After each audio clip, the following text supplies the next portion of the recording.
Bonjour et bienvenue sur Format Foot. On se retrouve aujourd'hui pour une vidéo sur le travail de pied, donc une vidéo qu'on va créer à l'aide de notre créateur de séance Format Pulse. Pourquoi le pied? Parce que c'est un thème que j'affectionne tout particulièrement. Je pense que c'est aussi un thème qui est vachement sous-estimé et sous-développé en football notamment, bien que les travaux de Tourillon, Fourchet et j'en passe ont apporté énormément de choses et énormément de cadres surtout sur l'aspect compréhension de la fonction du pied et de la cheville de manière plus globale. Je trouve qu'on manque un peu de spécificité, on manque aussi de lien avec le terrain, on ne sait pas forcément aussi comment le placer dans un contexte de football et surtout dans un microcycle, voire sur un travail de long terme, encore plus avec le lien qu'il peut y avoir sur la blessure et toute l'épidémie qui est connue maintenant autour de la cheville et de toutes les entorses, avec tout ce qui se passe au niveau musculaire, au niveau des intrinsèques et des extrinsèques.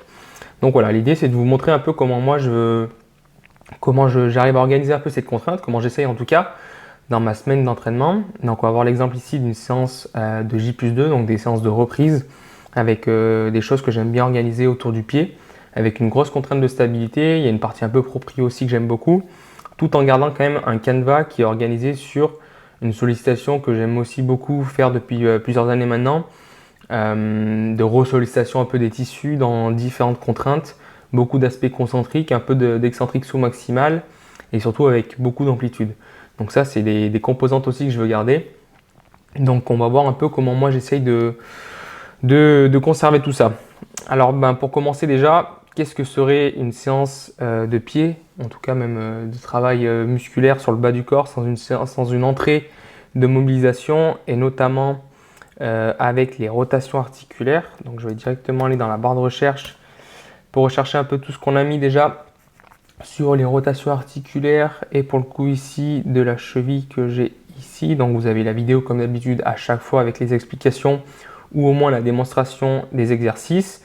Vu que je vais le mettre en fait dans un circuit entre guillemets mobilité, enfin c'est moi qui prends mon groupe et qui met un enchaînement d'exercices parce que j'ai pas forcément un atelier. C'est des choses assez statiques qu'on peut faire sur place. Je vais utiliser notre nouvelle fonction qui est de l'ajout d'exercices en fait sur une même configuration. Globalement, moi j'aime bien prendre 3 à 4 minutes sur cette première entrée-là et faire des mobilisations qu'on va configurer juste après, mais ça dure une trentaine de secondes ou 6 à 8 reps, en tout cas pour faire à peu près ce range de temps et de répétition. Donc, qu'est-ce qu'on va aller chercher d'autre derrière? Je parlais des racks. On va aller chercher maintenant sur la catégorie pied-cheville. Donc, on va voir ce qu'on peut trouver au niveau des mobilisations. Donc, on voit ici qu'on a un peu ce qui se passe au niveau du contrôle moteur, au niveau du pied. Donc, ça, c'est quelque chose qui est très connu maintenant. Et c'est un peu ce que je reproche, en tout cas, qu'on a conservé et qu'on a du mal à faire évoluer. C'est ce contrôle moteur avec le grip et tirer la serviette. Je pense qu'on peut aller chercher d'autres choses. Moi, j'aime bien aller chercher un peu de dorsiflexion, donc faire des va-et-vient, avancer, reculer et travailler un peu sur cette flexion plantaire. Donc, on va aller chercher cet exercice-là. On va aller chercher encore, je pense, deux autres exercices, toujours sur l'aspect pied-cheville. Qu'est-ce qu'on a d'autre? On peut aller chercher un peu d'amplitude, un peu de mobilisation aussi, déjà en flexion-extension. On peut chercher aussi un peu de résistance, là, comme sur la flexion-extension de la cheville avec le pied aussi. Moi, ce que je vais faire, c'est que je vais aller chercher un truc un peu combiné. Déjà, j'aime bien ça. Donc, c'est de la marche sur pointe de pied. On est aussi sur du travail d'orteil. Donc, tout ça, c'est quelque chose qui peut se faire pieds nus en salle. Et je vais aller chercher un peu une dernière mobilisation. J'aime bien partir très isolé. Et puis, petit à petit, aller chercher un peu plus de globalité. Donc je vais retourner voir un peu ce que j'ai sur la cheville en termes de mobilité. Souvent c'est là où j'ai mis un peu les parties un peu plus importantes. Donc il y a un peu un combo sphinx ça s'appelait. C'est partir aussi sur les pointes de pied. Mais il y a celui-ci que j'aime bien, on a un basculement un peu sur la partie avant. Mais qu'est-ce que je pourrais aller chercher d'autre qui me permettrait de travailler sur la cheville en incluant d'autres fonctions? Je vais bien trouver un peu ce que je cherche en tête. Tac, tac, tac. Non, au niveau du genou. Pourquoi pas. On a quelque chose aussi, j'ai pas pensé, mais même quelque chose comme ça, hein, une inclinaison du rachis où on vient simplement travailler sur la rotation même thoracique, Mais juste le fait d'être sur les orteils, comme vous savez sur un reverse nordique, soit on se met sur la pointe de pied, soit on se met sur les orteils, ça peut déjà nous permettre aussi d'avoir différentes sollicitations plutôt que de rester basiquement sans attention sur le coup du pied. On peut déjà, juste sur cet exercice, demander de passer sur les orteils. C'est une façon d'optimiser, je trouve ce genre de choses. Bah tiens, je vais prendre le overhead lunge, même si j'aurai pas de barre ou de bâton ou d'élastique à proprement parler. Je vais prendre cet exercice, il me permettra de mettre un peu de travail autour du tibia. Donc on voit que nos exercices se présentent sous cette forme-là. On a 1, 2, 3, 4. On va tout simplement maintenant le configurer. Je vais simplement aller chercher moi mon mappeur de mobilisation. Donc là, je vais le mettre au temps. Je vais faire 30 secondes par côté. Donc l'idée, c'est d'aller assez vite. Une intensité, là, j'aime bien mettre en repère, soit en pourcentage d'intention, soit en RPE. Donc je vais mettre un 5 sur 10. Une amplitude, par contre, qu'on veut complète, parce que c'est l'idée aussi de cette mobilisation. Et on mettra que 15 secondes de récupération. Entre chacun des exercices, je vais mettre 2 séries, donc je duplique et je valide. Donc là, je peux me le mettre en commentaire, suivre cette configuration pour les 4 exercices. Donc là, voilà, ça y est, j'ai configuré. Je vais même rechanger ça. Je vais l'appeler mobilisation. Tac, je valide. Et voilà, j'ai mon premier bloc mobilisation, mes rotations, etc. Et ma configuration qui est faite. Je vais pas oublier de sauvegarder dès maintenant. Donc ensuite, maintenant, j'aime bien avoir une partie isolée sur le travail de pied. Donc solaire, gastroc, un peu de stabilité. Mais aussi aller chercher un peu la stabilité dans différentes configurations. Ça peut être un peu sur du core training avec des pal-off et ce genre de choses. Mais aussi des RDL souvent sur l'avant-pied, des RDL des équilibres. Donc je vais aller chercher moi un peu ça. J'aimerais bien trouver un pur pied-cheville, un qui me permet de faire un peu de stabilité et de chaîne antérieure, et la même chose sur l'aspect ischio, plus un dernier sur de l'aspect stabilisation gainage. Donc je vais aller chercher sur ma chaîne postérieure, j'ai des choses en tête que j'aime bien du coup avec par exemple un RDL jambe tendue mais avec une barre en déséquilibre, donc c'est celui-ci. Donc vous avez simplement le poids d'un côté. On peut demander de se mettre aussi sur l'avant-pied, c'est quelque chose qu'on peut aller chercher. Mais vous avez ce poids donc en déséquilibre, donc vous avez cette notion de stabilité et forcément automatiquement, même sans le demander, vous devez créer énormément de pression sur le sol avec les orteils. Donc ça, c'est des choses qui, voilà, encore une fois, sans en faire avec beaucoup. Hein. Là, j'ai juste une barre et un poids d'un côté. Il y a peut-être 12 kg. Je le faisais même sur des jeunes et public féminin avec 12 kg et 12 kg et demi. Juste, on a le poids qui est un peu décalé d'un côté. Là, je vais aller chercher peut-être sur mon mappeur hypertrophie. On va aller chercher, j'ai mis quoi? Hypertrophie fonctionnelle. Je sais plus ce que j'ai. Non, je vais garder celui-là. Je vais garder celui-là. Hop, pardon, ça n'a pas marché. Hypertrophie. Celui-ci. Tac. Donc, je vais faire 8 reps.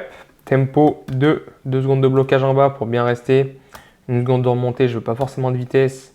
Et j'enchaîne directement. Là, le ROR, globalement, on veut chercher quelque chose d'assez important. Je vais mettre 6. Poids, je vais mettre entre 12,5 et 17,5 kg en fonction du disque que je vais mettre sur le côté.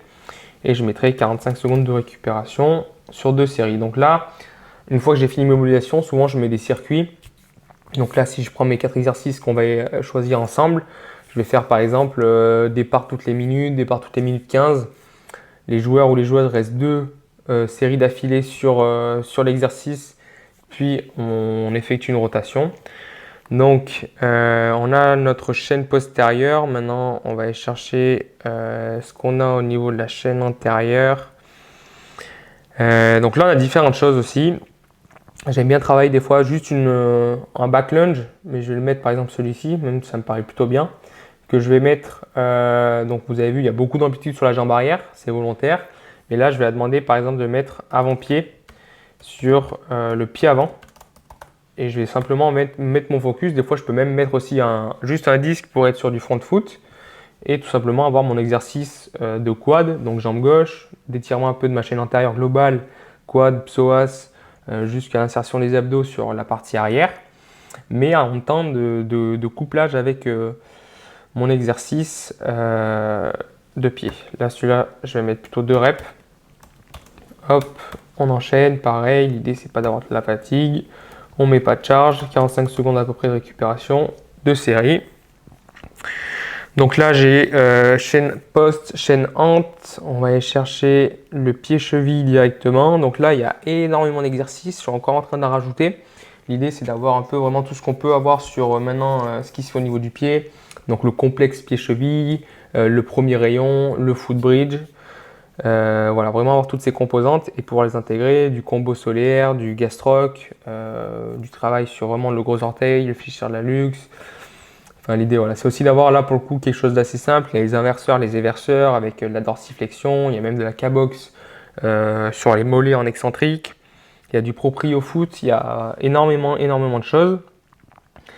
Moi, je vais prendre quelque chose d'assez simple. On va prendre au niveau, j'aimerais bien quelque chose complexe pied-cheville de manière globale. J'aime bien le combo gastroc solaire que je vais mettre en bipodal pour pas non plus sectionner que des exercices bipodaux. En tout cas, unipodo, j'aime bien alterner. Là, on a un bipodal, unipodal, en tout cas pied décalé, bipodal. Je vais reprendre la même configuration. Donc là, je fais à chaque fois je refais à chaque fois la configuration, mais vous pouvez des fois juste dupliquer l'exercice. Là, je vais mettre 2, hop, toujours mon même tempo. Surtout que voilà, c'est à chaque fois la même chose. Là, on peut charger entre 6 et 15 kg. Je sais que ça peut, voilà, sur du jour de reprise. Juste mettre un tout petit peu plus de tension. Et on va aller chercher notre dernier. Donc là, j'ai fait la fonction dupliquer. Je clique sur 2 flèches. On va aller chercher cette fois autour du gainage. Donc pareil, des fois, il suffit juste d'avoir une contrainte un peu latérale, de demander un peu d'avant-pied. Et on a des choses qui sont facilement intégrables sur la combinaison de contraintes. Donc là, c'est forcément une position érigée que je vais aller chercher. L'idéal, ce serait d'avoir un appui décalé aussi pour être vraiment sur un travail de pied. Donc là, lunge rotation élastique, non. J'aimerais bien quand même une composante vraiment presque pal-off ou rotation. Voilà, celui-là, j'aime bien. Si on demande d'être sur les avant-pieds, ça peut être quelque chose de pas mal. Il me semble que je l'avais aussi en format tirage, chop and lift. Je vais essayer de trouver ça. Voilà. Rotation élastique avant en split. Hop, j'ai essayé de me le remémorer. Donc voilà, l'idée c'est d'avoir une contrainte cette fois sur de la partie lombaire, donc de tirer en arrière tout en gardant vraiment, du coup, il y a un aspect en fait de quand je tire en arrière, ça me tire en avant, enfin ça vraiment me ramène vers le sol. Donc encore une fois, je dois créer énormément de force avec l'avant du pied. Donc je vais prendre celui-ci, donc pour le coup celui-ci est déjà configuré, 8 reps par côté. Hop, je le rajoute en commentaire quand même. Par côté. Tac, 6 RER. Là, on va mettre élastique. Vous savez, les bleus de D4. Hop. 45 secondes. Et là, je vais quand même la sauvegarder au cas où. J'ai créé ma séance, tout simplement, de stabilisation. Hop, on va mettre J+2. Activation. Pied. Stabilité. J'ai créé mon activation pied stabilité en J+2. J'ai ma configuration de mobilisation. J'ai ici mes exercices d'ailleurs. Ce que je vais faire, c'est rajouter tout simplement les sections pour mettre mes exercices dans des blocs correctement. Exercice 1, ici. Exercice 2. Hop. Exercice 3. Et là, on aura une belle mise en page qui m'aura pris 2 secondes et surtout que je pourrais réutiliser, modifier, améliorer. Enfin, franchement, là-dessus, vous connaissez un peu la routine. Hop, donc là sur l'information de l'équipe, je choisis mon équipe. Là j'ai pris qu'un joueur sur format foot. Je peux rajouter maintenant le questionnaire si j'ai créé un questionnaire que je veux affilier à cette séance ou à un événement de manière plus globale. Et au niveau de la personnalisation, voilà, je mets la date, l'objectif, vous connaissez, le logo. Je vais tout simplement sauvegarder cette séance et donc la valider. Je peux dès à présent la télécharger si je veux en PDF et soit la transmettre à mes joueurs, soit l'envoyer dans le groupe, soit l'imprimer et la mettre en salle pour dire à chaque fois quel exercice il faut faire. C'est ce que j'aime beaucoup faire maintenant. Et puis voilà, tout simplement. Donc j'espère que cette vidéo vous a plu. Si vous voulez d'autres exemples un peu de création de séances comme ça, pour le coup là c'est vraiment quelque chose que je vais mettre en place dans mon club actuel sur mes J+2 parce qu'on manque encore de ce travail vraiment de pied de stabilité. Je vais essayer de le coupler au travail de terrain que je peux mettre en place dès le J+2 avec mes activations un peu avec ballon et sous format ludique, mais aussi surtout sur mes J+3 avec la notion de force, de décel, d'axel et de changement de direction. Donc si vous êtes intéressé par une séance que je vais pouvoir mettre en place avec ce lien peut-être sur les poussées, etc., ben, n'hésitez pas à nous le faire savoir et ce sera avec plaisir qu'on pourra vous partager ça. N'hésitez pas, en attendant, n'hésitez pas, si vous n'êtes pas encore abonné à Format Foot et à Format Pulse, à vous abonner à la newsletter pour recevoir ce genre de contenu et à Format Pulse pour créer vos séances et vous concentrer réellement sur votre compétence et la création de vos séances.